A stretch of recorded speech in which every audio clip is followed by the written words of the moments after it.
Ruthanne's boyfriend lives on Arthur Ashe Boulevard, and we think that she was walking to his apartment that night, uh, and we track her phone because she's lost it several times, and she's also lost keys to the house.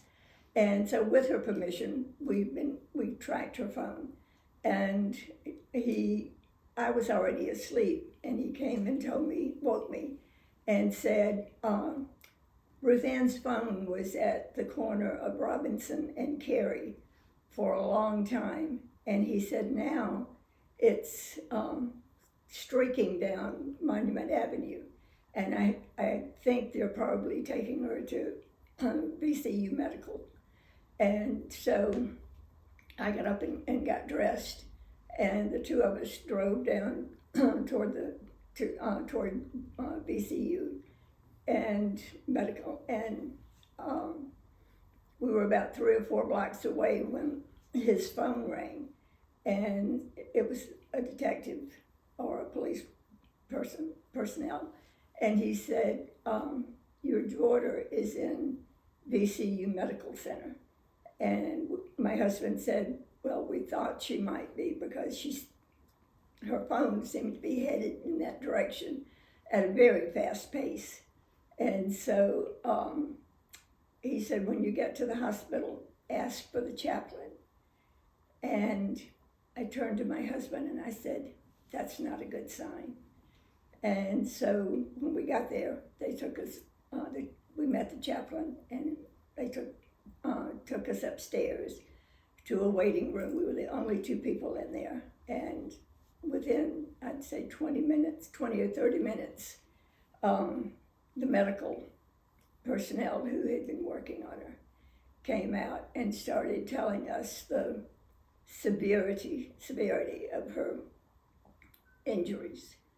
And just in the list of body areas that he described or listed, I interrupted and I said, so there's no chance of survival? And they said no. And so then they said, well, I said, well, I said the best thing to do then is to cease trying to keep her alive, since it's not going to work anyhow.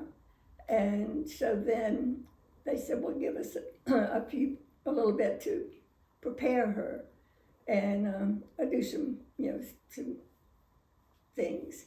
And they said her head is really badly damaged. And so I asked if they could cover her face, and they said you want us to cover her face? And I said, yes, I do not want the last memory of my daughter to be a face that is that damaged. But according to the police, Ruthanne had complete right-of-way. She was in the intersection, walking across it. It's an intersection that has the countdown, walk, don't walk signals. So she obviously could tell that she had plenty of time to get across. And the car came, the car hit her and never stopped. And so, one of the things and I don't even know how long she was in the intersection, lying there before someone saw that she was there. And, so I'll always wonder if that person, if he had stopped, would she still be alive today?